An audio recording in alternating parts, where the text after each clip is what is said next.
paso que hemos de dar seguramente estará relacionado al pasado más oscuro que hemos vivido. Aquel pasado que nos avergonzaba se ha convertido en mi tarjeta de presentación. Y lo que era doloroso ahora trae gozo a nuestra vida. Amén.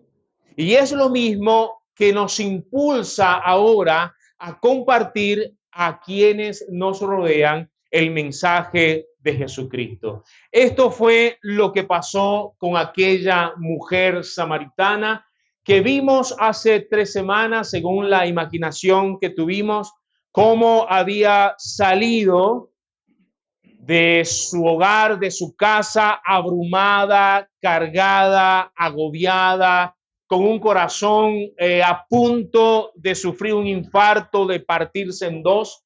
Y vimos cómo, o vamos a ver hoy, vamos a verlo y hemos visto hasta ahora, cómo con este encuentro con el Mesías, que ella tuvo con el Mesías, cambió esa realidad trágica en un testimonio poderoso. También vamos a ver cómo la carga de muchos años es quitada de esta mujer y cómo la iglesia en estos tiempos es movida a dejar su comodidad y cumplir con la misión que Él nos ha encomendado. Vamos a leer un momento Juan capítulo 25 al 30, solo 5 versículos. Dice así, Juan 4, 25 al 30. Dice, le dijo la mujer, sé que ha de venir el Mesías, llamado el Cristo.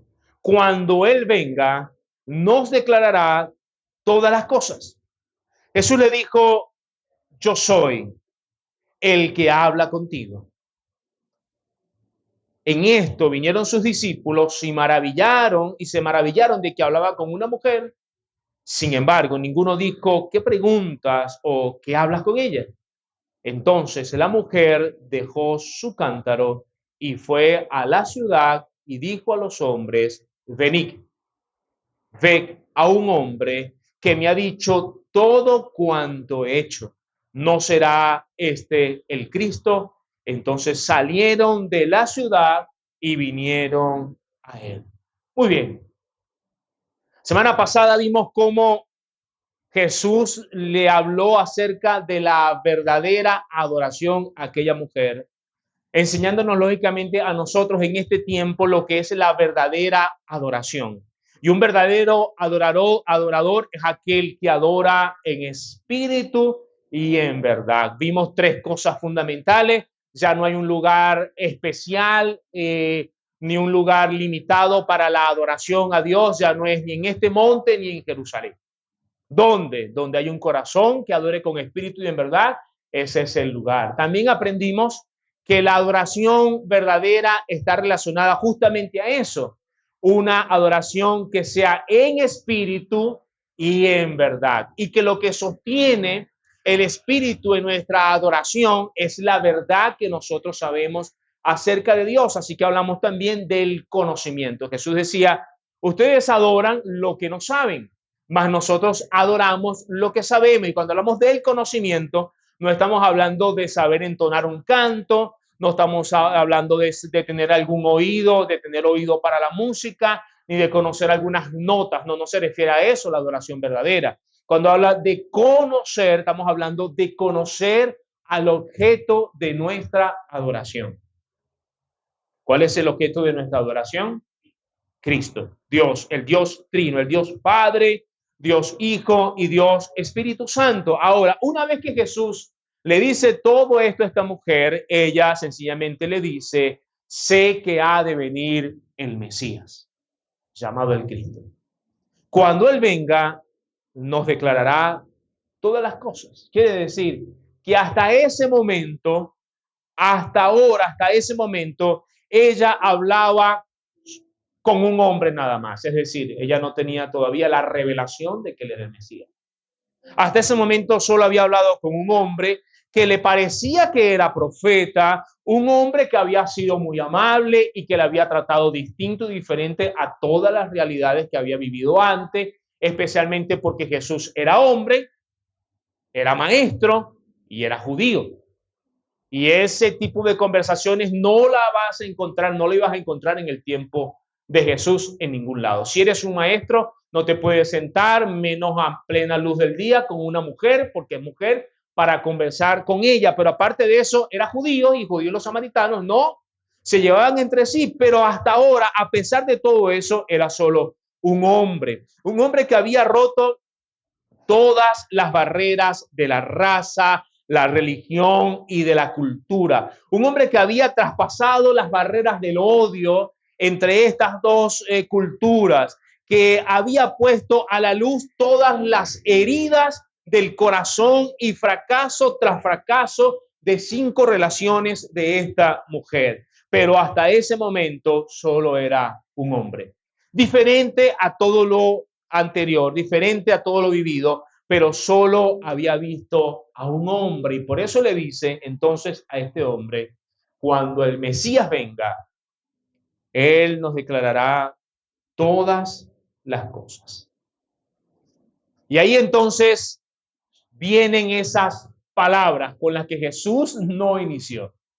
Viene el momento de la revelación. Cristo ha de revelarse a esta mujer como no lo hizo ni siquiera con muchos de los que estaban en su entorno. A veces ni los discípulos le entendían. Jesús hablaba del Hijo del Hombre. Jesús hablaba de aquel que estaba entre ellos, pero los discípulos decían, bueno, pero muéstranos al Padre y nos basta. O sea, no había una revelación tan clara como la que Jesús hace. Jesús había recibido testimonio de los demás. Había recibido testimonio de Juan el Bautista, había recibido testimonio de Felipe, había recibido testimonio de Andrés, de Pedro, del mismo Juan, había recibido testimonio. Pero Jesús a ninguna persona le había dicho tan claro y tan directo, yo soy el que habla contigo. Es decir, Jesús abiertamente declara quién es él frente a esta mujer, y esto es algo que no vamos a encontrarlo en ningún otro lugar. Así que esta mujer, al Jesús ser claro con ella y decirle, yo soy el que habla contigo, ha de quedar en shock allí. Ha sido revelado el Mesías a su corazón. Ha sido revelado el Mesías a esta mujer. Ella ahora sabe quién está frente a ella es el Mesías, es su mismo creador, es aquel que le ha creado, que le ha formado, y ahora ha sido mostrado, ha sido revelado y está frente a ella. Está frente a esta mujer. ¿Cuál es el resultado entonces de este encuentro? Su reacción es inmediata. Entonces la mujer dejó su cántaro. ¿Qué hizo? Dejó el cántaro. Dele una palmadita al que está a su lado, así. Una palmadita. Dígale, deja tu cántaro. Deja tu cántaro ya. Ya se encontró con el Mesías. Al soltar el cántaro frente a Jesús, estaba soltando la carga de unos 20 o 30 años, quizás, según vimos la vez pasada. 20 o 30 años de sufrimiento en la vida de esta mujer. El cántaro representaba su esperanza. El cántaro era su refugio, pues con él sacaba el agua de aquel pozo sin fondo en que había caído. Eso representaba su cántaro. Representaba eso que me da seguridad. Eso que puede saciar mi sed, pero es una sed que va a saciar de manera superficial. Es un engaño, es una mentira, parece agua, pero finalmente es tierra en la boca, no va a saciarle de ninguna manera. No se le cayó el cántaro, no le fue arrancado por Jesús de manera obligatoria, no se le olvidó el cántaro. Ella, al encontrarse frente al Mesías, suelta el cántaro, lo deja allí. Ella dejó el cántaro que representaba su carga, que representaba su pasado, que representaba toda aquella pesada carga que había tenido por tanto tiempo, y lo ha dejado, escuche, a los pies de Jesús, a los pies del Maestro. Ya no lo necesitaba. Ya no necesitaba el cántaro, pues algo finalmente había ocurrido en su corazón. Había recibido el agua viva que Jesús le había prometido. Así que ya no lo necesitaba. Su sed finalmente está siendo saciada por Cristo. Soltó el cántaro a los pies del Mesías. Ahora es libre. Ahora puede correr y ya no tiene que cargar con aquel pesado yugo, porque lo ha dejado a los pies del Maestro, a los pies de Jesús. Y ahora esta mujer se ha convertido en un testigo de Jesucristo. Se ha convertido en la primera mujer evangelizadora en la Escritura. La primera evangelista está allí. Y ella hace lo que ha de hacer toda persona que ha tenido realmente un encuentro con Jesús. Mi amado hermano, el día que nosotros nos encontramos con Cristo, yo le aseguro que ese día usted no va a tener nada más importante que hablar después de ese encuentro con Cristo que de Cristo mismo. Usted puede recordar quizás ese momento en que se encontró con Jesús, aún estando en la iglesia o aún naciendo en un hogar cristiano, no habías tenido una experiencia de nacer de nuevo, pero cuando eso ocurrió, cuando tuve el encuentro con el Mesías, no había nada más importante que compartir que el encuentro con Jesús, el encuentro que había tenido. ¿Por qué? Porque ahora me convierto en un testigo del amor, del perdón, de la salvación. He nacido de nuevo y ya no hay más nada que hacer, no hay nada más importante que eso. El día que tuve un encuentro con Jesús, no podía hacer otra cosa. Ese mismo día llegué a la casa de mi novia y le dije, fui a una iglesia. Ella se asustó. Evangélica, casi que sale corriendo. Y me confrontó, tú eres loco. Tienes que ir. Ven y ve. Tienes que ir. Esto no es lo que tú crees. He tenido un encuentro con el Señor. No, está buscando a quién compartirle.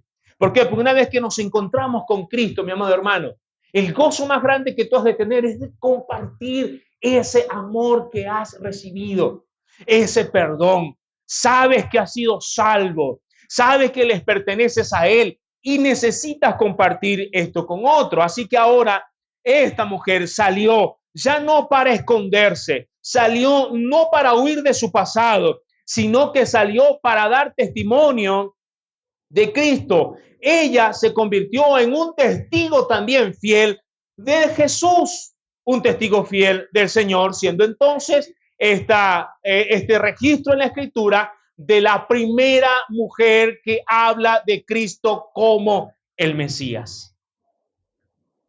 Esa mañana, esta mujer se preparaba para salir en su rutina pesada de fracaso y dolor.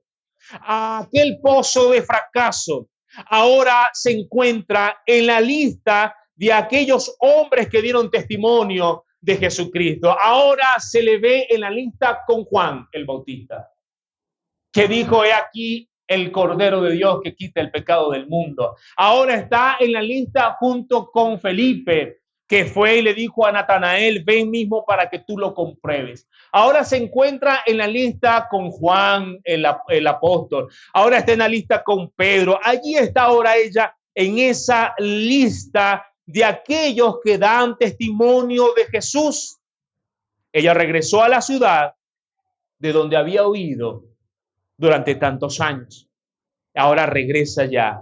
Ya no era la misma de esa mañana ya casi mediodía, cuando salió en aquel calor sofocante, en su angustia, en su dolor y en su rutina agotadora de semana tras semana y de años tras años. Las cadenas habían sido rotas. Se sentía perdonada y salvada. Su rostro es diferente. Ahora hay paz, ahora hay libertad, ahora hay un gozo en su alma, pues ha tenido el mejor encuentro que un ser humano puede tener en esta vida. Se ha encontrado con el Hijo de Dios.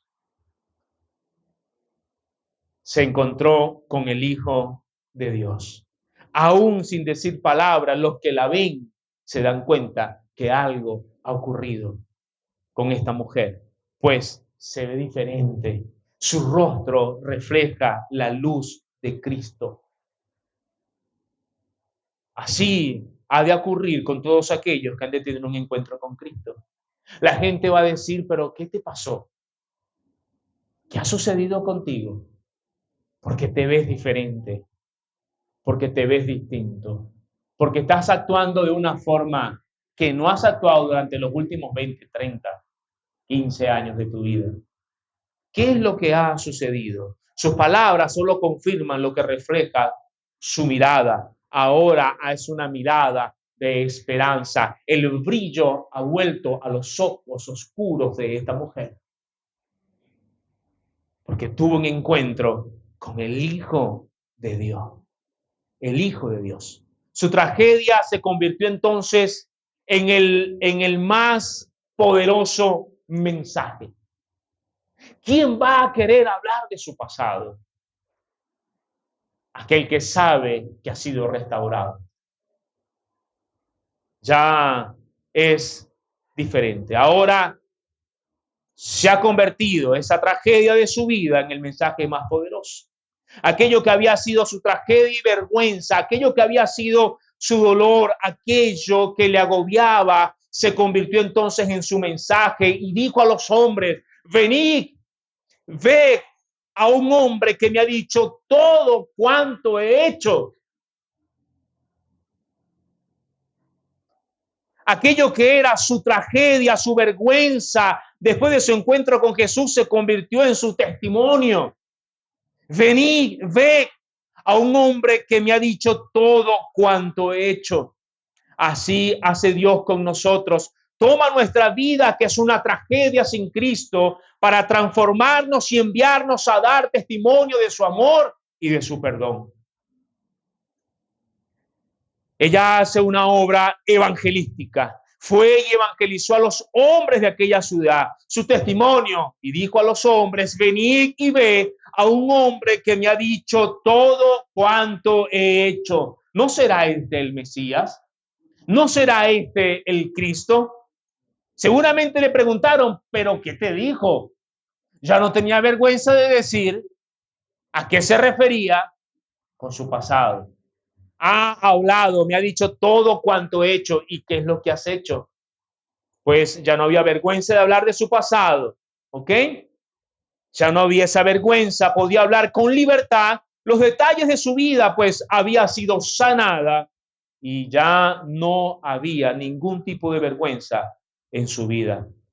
No era un mensaje bien elaborado, era sencillo, pero con toda la convicción de aquel que ha sido salvado por Cristo, que ha sido perdonado.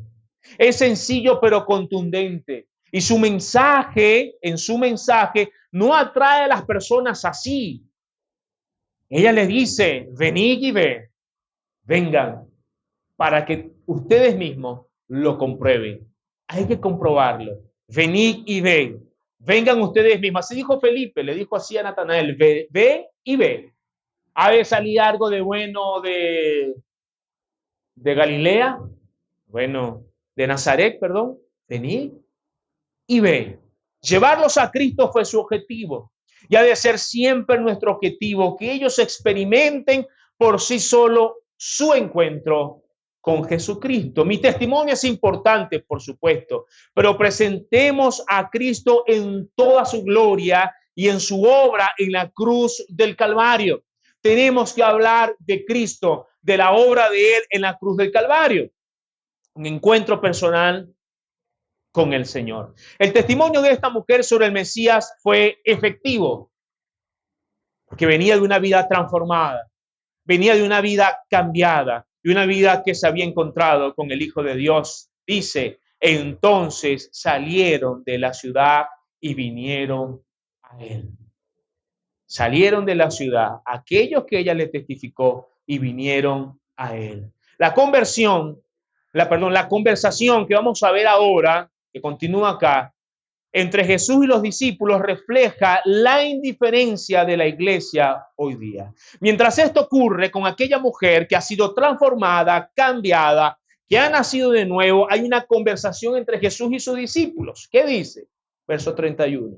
Entre tanto, los discípulos le rogaban diciendo, Rabí, come. Los discípulos a menudo estaban desconectados de las cosas que Jesús estaba haciendo. A veces ni siquiera sabían lo que estaban pidiendo.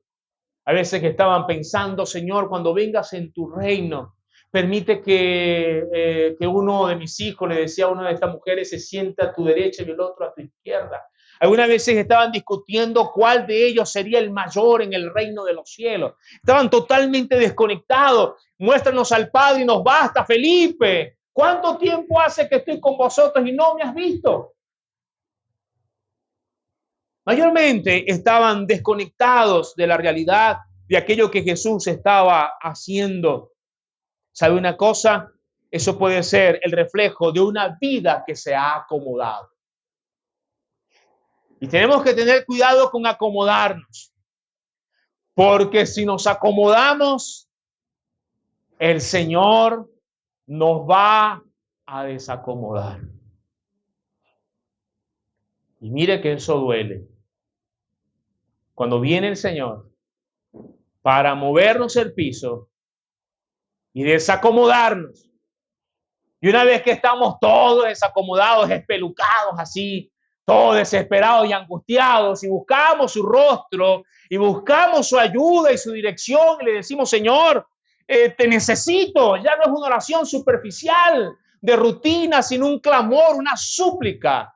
Ha de venir el Señor entonces para acomodarnos. Y decirle, ven para peinarte y arreglarte un poco, porque estamos desacomodados. Ese es el problema con la iglesia, mi amado hermano, cuando hemos tenido un encuentro con Jesús, pero nos hemos acomodado con el pasar del tiempo y nos sentimos felices y gloria a Dios y aleluya por todas las cosas que Dios ha hecho por nosotros. Pues sabe una cosa, se nos ha olvidado la principal responsabilidad de la iglesia. Y la principal responsabilidad de la iglesia es dar testimonio de Jesucristo. No había nada más importante para esta mujer después de encontrarse con Jesús que ir a hablar de Jesús. Y no ha de haber nada más importante en la misión de la iglesia que dar testimonio de Jesucristo. Así que mientras esto está pasando, es decir, todo lo que Jesús había hecho con aquella mujer, le había salvado, sanado. Ella estaba haciendo un trabajo evangelístico. Ella fue a aquella ciudad de los samaritanos para hablar del Mesías. Y allí está esta mujer recién convertida, haciendo un trabajo tremendo. Los discípulos llegan y le dicen, Maestro, come. Hay una desconexión total. Bueno, ellos fueron a buscar pan para comer, lógicamente, pero no discernieron nada. Nunca supieron de la agenda de Jesús, nunca supieron de lo que Dios estaba obrando. Ellos estaban tan enfocados en el pan que fueron a buscar en la ciudad que no vieron absolutamente nada. Un alma había sido salvada, un alma había sido sanada después de 20 y pico de tantos años de sufrimiento en su vida. Esta mujer había nacido de nuevo y ahora está emprendiendo una misión en la ciudad donde salió aporreada y toda destruida. Pero ellos están pensando, come pan, maestro. Entre tanto, los discípulos, mi amado hermano, entre tanto. ¿Qué estamos haciendo nosotros entre tanto? Es decir, mientras suceden las cosas, ¿qué estamos haciendo? Mientras suceden las cosas que suceden en este país, mientras suceden las cosas en nuestro entorno, mientras suceden las cosas que suceden en la iglesia, entre tanto, ¿qué estamos haciendo nosotros? ¿Qué está haciendo usted entre tanto? ¿Está enfocado en el pan de cada día? Está enfocado en sus logros académicos, y no estoy en contra de eso, por supuesto, pero estamos enfocados en qué, entre tanto, mientras Jesús está obrando, mientras Jesús está haciendo algo, ¿qué estamos haciendo nosotros? ¿Qué está haciendo usted? ¿Qué estoy haciendo yo? Entre tanto, ¿qué sucedía? ¿Qué sucedía entre tanto? Los discípulos le rogaban diciendo: Rabí, come. Cuán desconectados estaban. No es muy diferente a nuestra realidad. La iglesia acomodada es aquella que mientras las almas afuera se pierden y si van a una eternidad sin Jesucristo, la iglesia está enfocada en lo terrenal,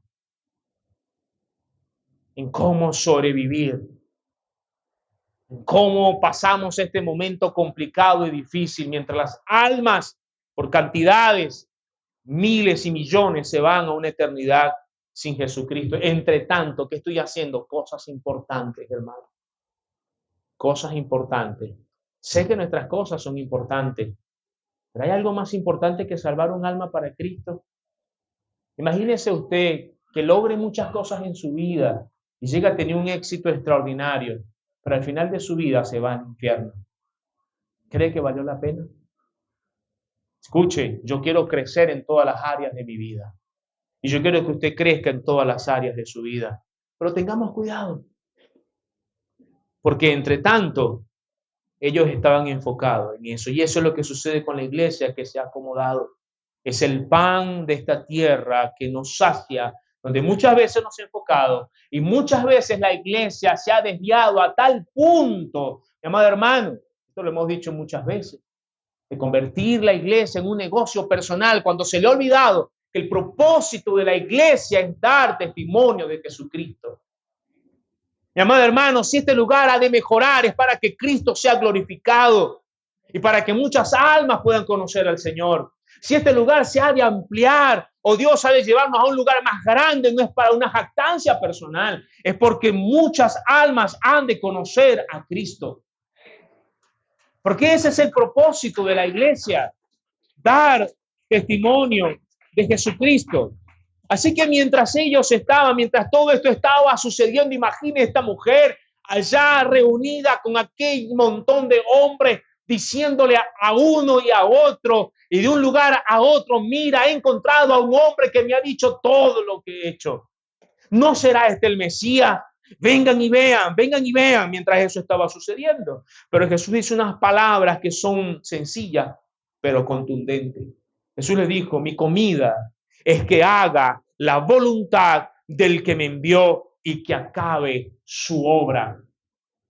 Ojalá, mi amado hermano, nosotros podamos decir que nuestro alimento, es decir, aquello que nos sacia realmente, es hacer la voluntad de Dios, que está relacionada a la misión de la iglesia. El contexto del pasaje es ese, pero el contexto de la escritura en cuanto a la iglesia es el mismo. A veces nos preguntamos: Señor, ¿cuál es el propósito de mi vida? ¿Qué quiero alcanzar? ¿Quién quiero ser en esta vida? Quiero dejar una huella en esta vida.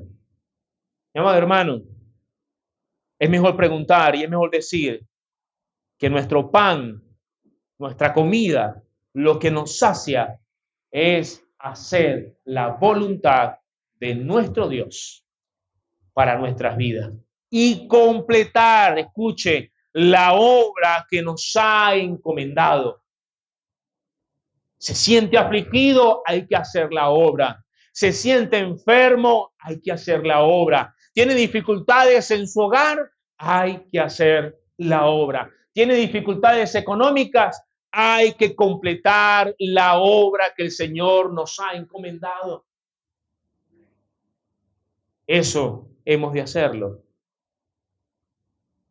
Así como Jesús recibió la misión del Padre, la iglesia ha recibido la misión de Cristo, quien nos ha dicho, y con esto quiero terminar: por tanto, y haced discípulos a todas las naciones, bautizándolos en el nombre del Padre y del Hijo y del Espíritu Santo, enseñándoles que guarden todas las cosas que os he mandado. Y he aquí, yo estoy con vosotros todos los días hasta el fin del mundo. Esa es la misión de la iglesia. Y esto que sucede con la mujer debe ser lo que ha de suceder con nosotros. Hemos sido salvados y enviados a cumplir la misión de la iglesia. Una vez que te unes a los ejércitos del Señor, una vez que hemos nacido de nuevo, la misión te es encomendada de manera inmediata. No es para después de aprender, no, es inmediatamente. Tu testimonio es el testimonio que hemos de dar